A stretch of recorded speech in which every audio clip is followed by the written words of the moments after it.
Entonces, muchachos, ya vimos todo lo relacionado con columnas. Vimos el diseño de las diferentes secciones, con diferentes solicitaciones y los diferentes requisitos sísmicos dependiendo del grado de situación de energía de cada una de ellas. Ahora lo que vamos a ver son los beneficios. Entonces, uno sabe que es un muro de contención, como ya hemos estado viendo. ¿Sí?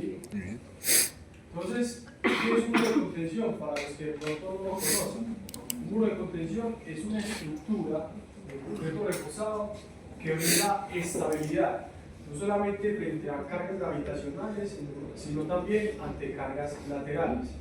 Normalmente, un muro de contención se coloca en una edificación o en obra cuando está expuesto a un empuje de tierra o un empuje lateral de tierra. Entonces ahí se requiere normalmente un muro de contención. En los sótanos de las edificaciones normalmente vamos a encontrar este tipo de estructuras. Y vamos a ver que existen diferentes tipos de muros de contención. Entonces, entre ellos van a encontrar que existen muros gravitacionales, muros en voladizo y muros tipo cortina. Normalmente los muros tipo cortina se utilizan más en viviendas unifamiliares, es lo que más se utiliza porque se construyen con novelas y en mampostería estructural. Y estos muros de contención ya en voladizo se van a ver más, no solamente en edificaciones, sino también en infraestructura. Ustedes van a encontrar, por ejemplo, yendo por la autopista Medellín-Bogotá, se van a encontrar que hay varios tipos de muros de contención. Entonces, un talud, se llama un talud, diseño técnico, pues también, sí, son mensajes de esta. Se supone que en esas asignaturas uno le aprende a estabilizar un talud, porque estabilizar un talud se puede hacer de muchas formas. Una de ellas es a través de un muro de contención, pero existen diversas formas de estabilizar un muro de contención. ¿Alguno de pronto ha visto cómo se estabiliza un muro de contención? Con cable. ¿Pero en qué? En vías, en edificaciones. Parecen botones, Son bien. postensados. Son postensados, bien. Son dados postensados con concreto vaciado. Esa es una manera. Y ya, solo conocemos esa. Geomallas. Con mallas, excelente, muy bien. Gaviones, anclajes, que gaviones entran dentro de los muros de contención. Geotextiles también han visto, ¿no? ¿Cuál es la mejor manera de estabilizar un talud de forma natural? Muros verdes. Siempre la geometría o los ángulos de corte. Siempre buscando una estabilidad de cortes estándares como el 1, por ejemplo, para garantizar un ángulo de talud de 45 grados. Esa es una de las principales formas. Otra es ¿cómo se llama? Revegetalizando o sí, no sé. En todo caso, engramando de nuevo el talud, se puede garantizar que el talud va a funcionar de forma adecuada. Y colocando unas cunetas perimetrales o en la corona de los taludes, también se va a garantizar que va a trabajar de forma idónea. Entonces, lo primero que uno busca en un talud es estabilizarlo de forma natural, cumpliendo con los ángulos de inclinación respectivos y los coeficientes de fricción del suelo apropiados. Es lo que uno busca. Y al final, cuando uno hace una estabilización de un talud, se chequean los factores de seguridad del talud. Si cumple, el talud es estable. Si no cumple, hay que hacerlo estable. ¿Cómo se hace? Mediante una estructura de control. Pero en este caso, en este curso, vamos a ver lo que son muros de contención en voladizo. Es lo que vamos a ver. Y para eso, es importante que ustedes tengan presente que para analizar la estabilidad del muro de contención debemos tener en cuenta tres factores muy importantes. Uno, que es el deslizamiento del muro. Dos, que es el volcamiento del muro, y tres, los asentamientos que vaya a tener ese muro en voladizo. Una vez que se chequean esos tres factores, se comparan con un factor de seguridad, el de deslizamiento y el de volcamiento. Si cumple, el muro es estable para esas dos condiciones. Y para asentamiento se compara el esfuerzo máximo en un punto y en el otro de la fundación para garantizar que el muro no se asiente, es lo que se verifica. ¿Listo? Entonces, ¿dónde vamos a ver principalmente? Acá vamos a ver eso, un poco del asentamiento, pero todavía no vamos a diseñar la fundación del muro, porque nos queda faltando esa parte, que vamos a ver a continuación. Entonces, vamos a ver de contención, que son todos los elementos verticales, ahí terminamos, y por último vemos el diseño estructural de esa parte. También se puede con pilotes, ¿no? Sí, pilotes, dados, que ya vamos a ver ya eso en fundación, vamos a ver qué tipo de fundaciones existen y cómo las podemos utilizar. Entonces, si eso cumple, el muro es estable, es decir, no se va a caer y tampoco se va a sentar. Pero si no cumple, el muro no es estable. Pero para eso, entonces vamos a verificar qué sugiere dentro de cada uno de esos esfuerzos. Entonces, cuando hablamos de deslizamiento, hablamos de este, tenemos acá el muro, un voladizo,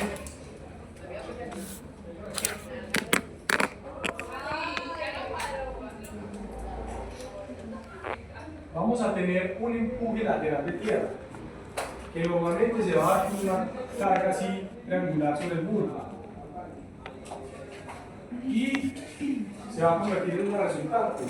¿Recuerdan cómo era la resultante de una carga triangular? 2/3. Muy bien, o se da 1/3 de la base, ¿lo recuerdan? La resultante. Entonces esto empuja hacia acá, pero entonces la fricción que existe entre el suelo de soporte, que es este, y la cimentación garantiza ese deslizamiento. Es lo que vamos a chequear. Vamos a verificar si el deslizamiento lo podemos evitar a través de la fricción que se genera entre el suelo de soporte y la zapata. Por eso es importante que nos hablen de un coeficiente de fricción del suelo, que me imagino que ustedes les enseñaron a calcularlo en cimentación. ¿No? Sí, listo. Ahí vamos bien. Y después de eso lo que se hace es una sumatoria de las cargas verticales que van a afectar el muro de contención sobre una sumatoria de las cargas horizontales que actúan sobre el muro de contención y no puede superar un factor de seguridad superior a 1.5. Recordemos que ustedes ya vieron cimentaciones cuando diseñaban por Bellerot, Terzaghi y la capacidad del suelo. ¿Qué factor de seguridad utilizaban? No, ese es 3. Bien, un coeficiente de ampliación muy grande, o en este caso, un factor de seguridad muy grande. Es lo que se maneja para el suelo. Pero ¿por qué creen ustedes que sea así? No, comprimida, te lo comparto. Que los suelos no están bien definidos. El suelo es muy heterogéneo, es una de las cosas más complejas de estudiar en la ingeniería civil. Entonces siempre se manejan factores de seguridad muy altos. Es por esa razón que cuando usted vaya a dimensionar una fundación, se trabaja con cargas de servicio. Ojo con eso. Y cuando la vaya a diseñar, se trabaja con cargas últimas. Es muy diferente dimensionarla a diseñar, para que lo tenga presente. Si usted dimensiona su cimentación con cargas últimas, su cimentación va a dar de gran tamaño y no va a ser lo más apropiado para su proyecto. Entonces, recordemos que U es que el coeficiente de fricción que existe entre el muro y el suelo. ¿Pero qué suelo? No sabemos. ¿Eso quién lo define? El estudio técnico de suelos. Y ahí vamos a definir qué tipo de suelo. ¿Y qué tipos de suelo existen? De baño. Arcillosos, arenosos. ¿Y cómo sé yo sobre cuál suelo me voy a apoyar? ¿El estudio? El estudio de suelo, ¿cierto? Haciendo una perforación. Algunos saben cómo se hace un estudio de suelo, ¿has visto? CPT, CPT, muy bien. Ensayo de penetración, ¿cierto? Y se hacen unos. Sí, muy bien. Perforamos el suelo, sacamos un tubo, ese tubo se lleva al laboratorio y en el laboratorio usted hace una serie de ensayos. ¿Qué ensayos? Visuales, de compactación. Colorimetría. Primero, los físicos, las propiedades físicas y mecánicas del suelo. Entonces, entre los físicos, usted moldea el suelo, para conocer la plasticidad, el olor, ¿cierto? Lo vieron en mecánica de suelo. Sí. Entonces, si ven que eso sirve para todo. ¿Y a dónde se resume? En una asignatura como esta se mezclan todas las ramas de la ingeniería. Entonces, ahí llega usted y encuentra tipo de suelo, pues plasticidad, porcentaje de humedad, ¿cierto que sí? Sí. Y después pasamos a los ensayos mecánicos. No sé si ya los vieron, ensayo triaxial, ensayo de compactación, asentamientos, ¿los vieron o no? Corte directo, todo eso se realiza. Y de ahí salen unos resultados, ¡pum! Y le entregan acá un suelo de soporte. Es decir, que no todos los suelos son apropiados para cimentar. Y también quiere decir indirectamente que no siempre el muro de contención va a estar apoyado sobre el suelo, sino que también puede estar apoyado sobre micropilotes, pilotes, pilas. ¿Dónde pasa eso? En infraestructura, por ejemplo. Muros de contención para vías o carreteras. Ahí les va a suceder. Duras preguntas hasta ahí. O sea que esa cimentación depende de la capacidad portante del suelo y de las cargas para, Sí. pues, para construir este muro de contención. Sí, esa capacidad, sí. Depende de eso. Pero ya si son pilotes es diferente. Porque ya los pilotes funcionan por punta o por fricción. Exacto. O ambas. Que lo vamos a ver cuando hagamos cimentación. Sino que hay que hablarles un poco de todo porque ya aquí estamos interactuando con el suelo y la estructura. Y ya luego lo vamos a meter, a hablar solamente de la subestructura de la edificación, es decir, cimentaciones y suelo, que ya es por último lo que vemos. Entonces, primero chequeamos eso, que el muro no se deslice, es decir, que no funcione como si fuera un patín. Luego lo chequeamos ante ¿qué? Ante el volcamiento. Pero entonces, para garantizar que no se volque el muro, debemos verificar cuáles son las fuerzas que lo tratan de volcar y cuáles son las fuerzas estabilizadoras que evitan que el muro gire, que es lo que va a pasar. Entonces, para eso, debemos verificar una sumatoria de momentos de las cargas verticales respecto a la resultante de análisis del muro de contención y una resultante de momento de las cargas horizontales, es decir, del empuje de tierra. Se hace la sumatoria de las cargas que interactúen sobre este muro, que no sabemos cuál, va a depender de la particularidad del proyecto, y verificamos que no supere un factor de seguridad de 2. Es lo que dicen para volcamiento. ¿Dudas, preguntas? ¿Vamos bien? Listo. Luego de chequear el muro de volcamiento, vamos a chequear los asentamientos. ¿Algunos saben qué es un asentamiento? Por ejemplo, en suelos normalmente no consolidados, cuando se le aplica una carga, él empieza a compactarse de manera diferencial, entonces O sea que hay una no es heterogéneo. deformación. O sea que el asentamiento es una deformación. ¿Y cuánto es el asentamiento máximo permitido según la NSR10? Una pulgada. 2.5. Pregunta para ustedes, los que están en obra y los que trabajan ahora. ¿Ustedes checan asentamientos en la zona?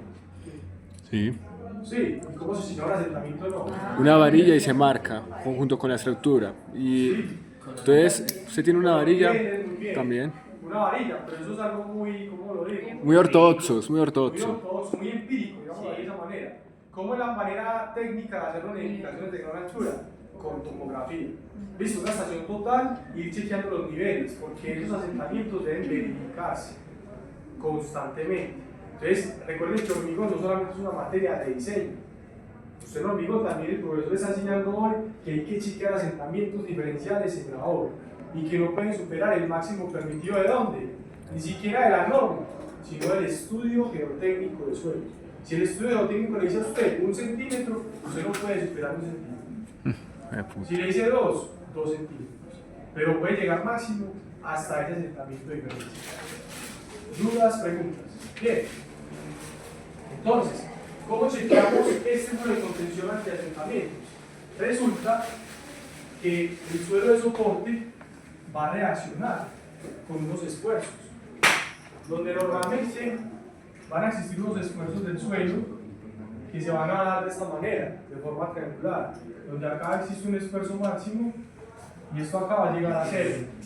Y esto es lo que va a reaccionar en el suelo.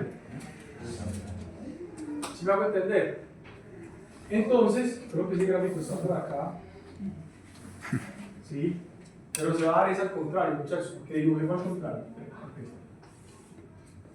Dibujé la pata para este lado. Entonces es acá. El Q máximo o el esfuerzo máximo. Y acá vamos a llegar a 0. ¿Listo? Pero ya vamos a ver esto más adelante. Simplemente quería decirles lo siguiente. Que nosotros debemos verificar cuánto es el esfuerzo máximo en 1 o en 0, o en 1 o en 2, como usted quiera llamar esos puntos, de acuerdo a esta ecuación. Eso nos va a dar un esfuerzo.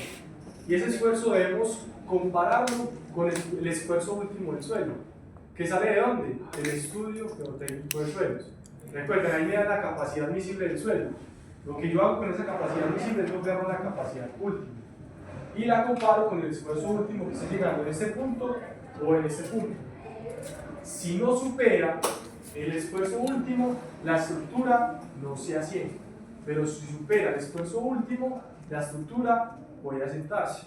Entonces lo verificamos de esa manera, en donde teniendo esa ecuación, que es como calculamos los esfuerzos en este punto o en este punto, esfuerzo 1 y 2, vamos a tener una distancia X que va a afectar la excentricidad, que es esta excentricidad que tenemos acá. Es decir, que dentro de esa excentricidad primero tenemos que calcular a X y luego de X calculamos la excentricidad, que esa excentricidad va a depender de la relación de la sumatoria de momentos de las cargas verticales y horizontales, tal como está en esta ecuación.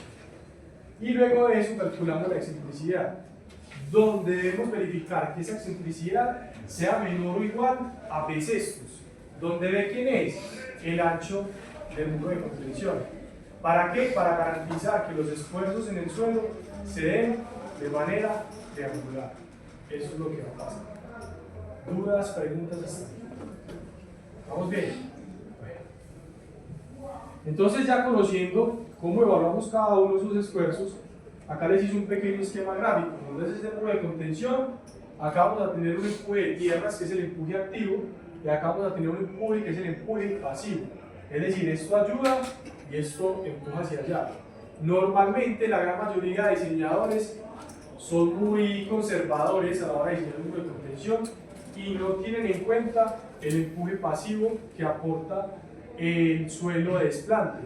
No sé si ustedes cuando vieron cimentaciones vieron que hay una profundidad de desplante, no. Es decir, que el suelo de soporte está a una distancia o una profundidad X. Esa profundidad X se va a dar acá. Es decir, que el muro también debe tener una profundidad de desplante. Y que acá va a haber suelo. Como va a haber suelo, pero acá está lleno, esto se va a contrarrestar con esto. Pero muchos puristas y conservadores del diseño no tienen en cuenta el empuje pasivo y solamente tienen en cuenta el empuje activo. Ahora vemos el empuje activo o ese lleno. Entonces, si lo vieron en construcción de edificaciones, ese lleno que yo lo representé matemáticamente como una carga triangular, ¿cómo se realiza en obra? ¿A alguno le ha tocado ver cómo se realiza un muro de contención? No. Entonces, ¿no? ¿Por qué?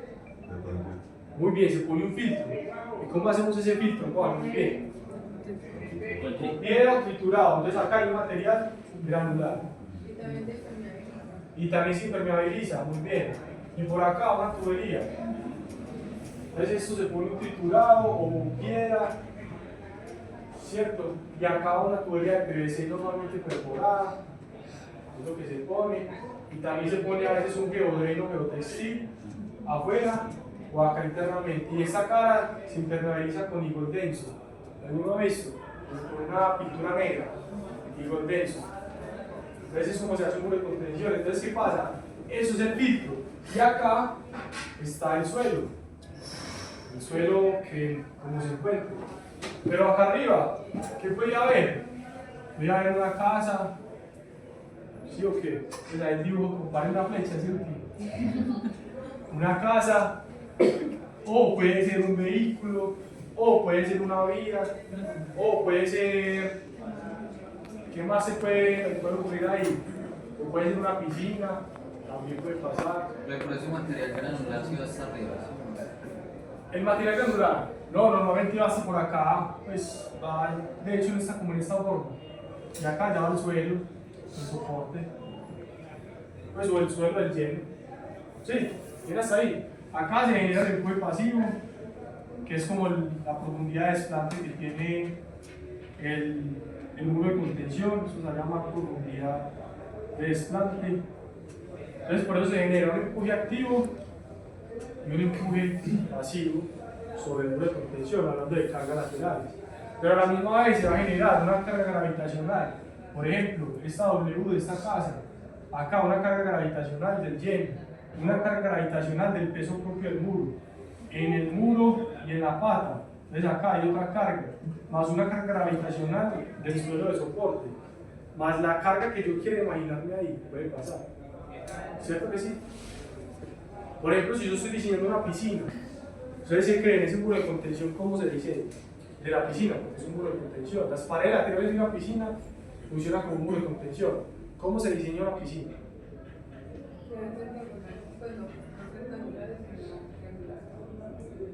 En la carga, sí, también. Es una gran observación. Y son cargas hidrostáticas, muy bien. Pero entonces, ¿cómo diseño yo la piscina o el muro de la piscina? Ya después la fueron. Y adentro hacia afuera. Depende de que a veces no están apoyadas en nada, sino que Exacto. es voladizo, a veces están dentro de Depende, pues. Depende, en ese caso, si fuera un muro voladizo, la piscina se va a diseñar para la carga lateral más desfavorable. Porque ¿qué pasa si usted diseña esto? Miren lo que pasa. Voy a hacer el ejemplo. Usted está diseñando la piscina. Acá ya no hay profundidad de desplante, sino que hay que un nivel freático, pues, porque ya acá llega el nivel de la piscina. Entonces, ¿qué pasa? ¿Acá hay agua o no? Sí. Y acá hay suelo. Entonces, ¿qué pasa si usted diseña la piscina llena? Que esta carga se va a anular con esta, o no, una le va a ayudar a la otra. Si no, entonces la compensa. Entonces, la piscina se debe diseñar vacía y para la carga más desfavorable. Por ejemplo, en piscina lo más desfavorable normalmente es el suelo, pero en presas, como por ejemplo en Ituango, lo más desfavorable es la carga hidrostática. Entonces hay que saber para qué lo voy a diseñar. ¿Listo? Bien. Entonces, ya viendo el gráfico, vamos a ver ahora sí qué cargas actúan sobre el muro de contención. Entonces, miren, sobre el muro de contención van a actuar dos cargas principales, cargas gravitacionales y cargas laterales, como actúan también sobre las edificaciones, aunque también hay cargas dinámicas o de impacto, como son los ascensores. Pero acá las cargas gravitacionales van a ser, por ejemplo, la carga W que les acabé de hablar, la carga del lleno, la carga del peso propio del muro, la carga de la profundidad de desplante del suelo, la carga de la pata del muro y acá vamos a tener lo que reacciona, es decir, llegan esas cargas y ¿quién tiene que soportarlas? El suelo de soporte, que es el mismo concepto que debemos tener para el diseño de zapata. Llega una carga y ¿quién se lleva esa carga después de la zapata? El suelo. ¿Usted ya vieron disipación de esporos en el suelo? Geotecnia. No. ¿Oyeron geotecnia acá? Bueno, listo. Entonces, bueno, ¿vieron qué? Como que no vieron nada. Eso, cuando usted hace una curva de disipación de esporos en el suelo, el esfuerzo empieza muy alto, luego llega a la mitad, luego vuelve y se dispara, y luego llega a cero. Eso es lo que pasa. Bueno, bulbo de presiones, ¿sí vieron? Sí. Zapatas, cimentaciones, Sí. obvio. Bulbo de presiones. De acuerdo a una carga puntual, de acuerdo a una carga distribuida.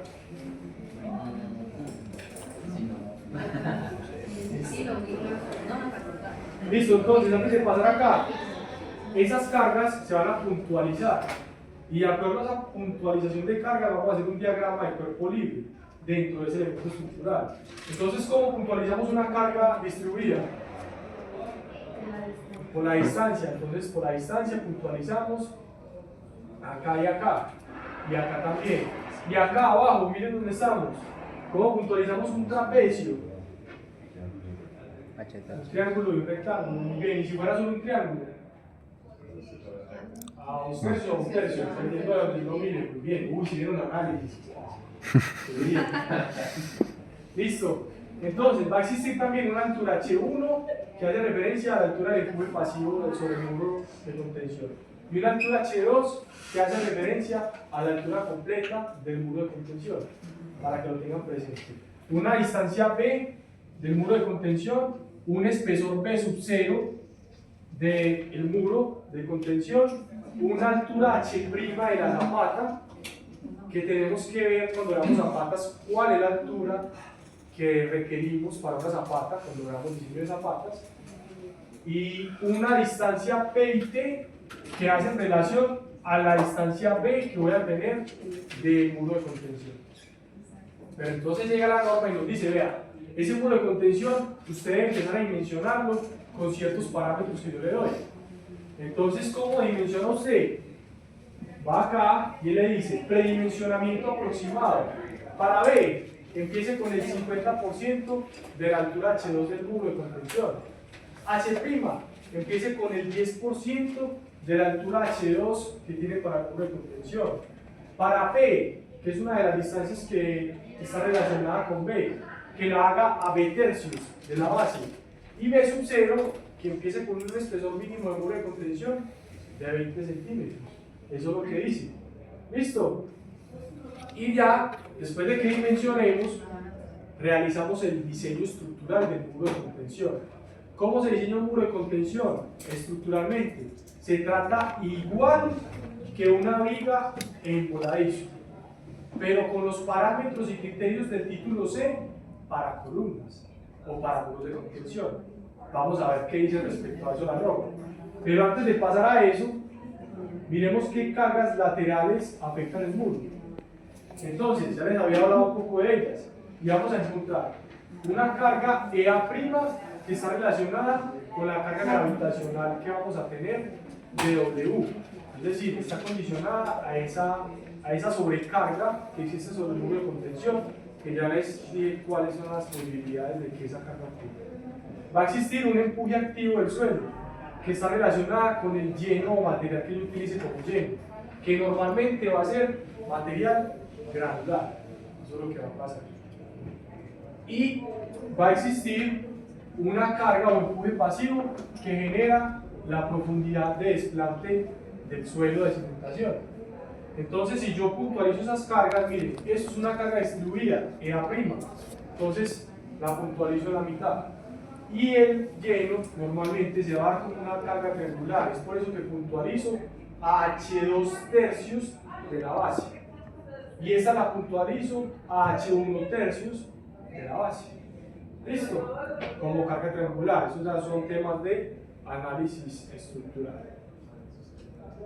Entonces, después de hacer el predimensionamiento, como les dije, vamos a tratar el muro con las siguientes cuantías. ¿Ustedes recuerdan cuál era la cuantía mínima para vigas? La fricción. 0.0033333 para vigas. De pórticos resistentes a movimiento. O para vigas de mampostería combinada, eso va a cambiar. Para vigas de mampostería estructural, eso va a cambiar. Para muros vaciados, eso va a cambiar. La norma es muy ambigua y es dependiendo del sistema estructural que yo estoy utilizando. Para muros de contención, vean lo que le dice, que utilice una cuantía mínima para el refuerzo horizontal ET de 0.0020 para barras corrugadas no mayores que el número 5. Y con un FY no menor de 420, es decir, 4200, que es lo que hemos utilizado. O 0.0025 para otras barras corrugadas, es decir, si yo voy a utilizar de 5 octavos hacia arriba, tengo que utilizar esa cuantía. O que utilice 0.020 para mallas electrosoldadas, eso es lo que le quiere decir ahí. Porque los muros de contención se puede utilizar mallas electrosoldadas, al igual que los muros vaciados. ¿A alguno le ha tocado ver sistemas de construcción BIS o edificios BIS? Los muros vaciados normalmente de edificios BIS van con mallas electrosoldadas, pero es porque la norma lo permite y se facilita el proceso constructivo. Es más fácil colocar o instalar una malla que generar un despiezo figurado de acero en particular para ese tipo de muros.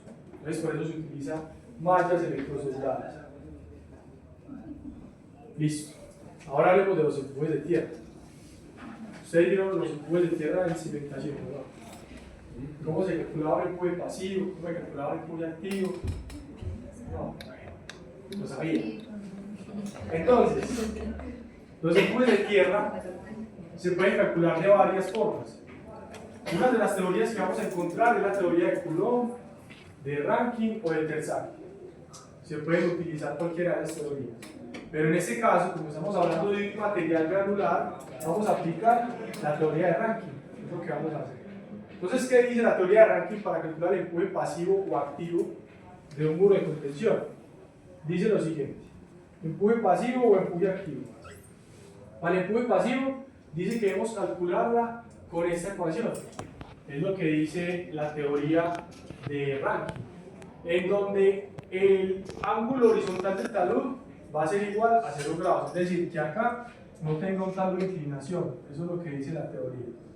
Y que va a depender del peso específico del suelo, de H1, porque es el empuje pasivo. Esto ya es por temas de la carga, donde se va a puntualizar la carga, y que el caso P se calcule con esta ecuación que es por teoría y que nos relaciona el ángulo de fricción del suelo. ¿Eso sí lo vieron o no? En cimentaciones. ¿Cómo calcular el ángulo de fricción del suelo? ¿Sí? ¿O no? Supongo que sí. Entonces, con el ángulo de fricción del suelo aplicamos primero y calculamos esta K, caso P, que está relacionada con el empuje pasivo. Y de esa manera calculamos la carga del empuje pasivo que actúa sobre el muro de contención.